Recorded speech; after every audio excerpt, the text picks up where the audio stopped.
It's a must to do this if you're putting new tires on your vehicle that's 5 or 10 years old. It's a must. Shops, and I can prove it all the time, don't do. You can't get a tire to seal properly on this. This is probably this third set of tires on this car, I would bet you. And no one once has cleaned it down to get the oxidation off of this. You don't gotta go crazy. Like, it doesn't need to be perfectly clean. Better than that. Crazy.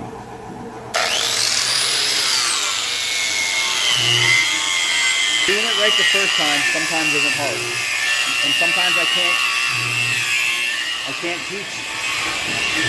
You can teach doing it right the first time, but it's the mechanic executing it. To be honest with you, we just backed out this Ford T-Bird, and using a torque wrench to put front end parts on isn't the right thing to do.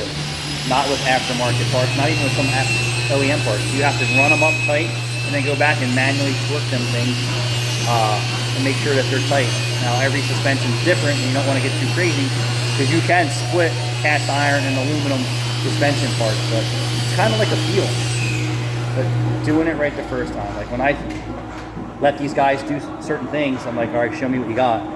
And then if I have a problem, then I got to show them the way that I resolve those issues so they never have those issues ever again. Experience definitely makes a big difference.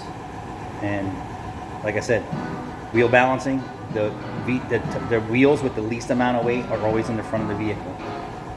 And anytime that we do tires, the rim beads get wire wheeled down unless it's a new wheel.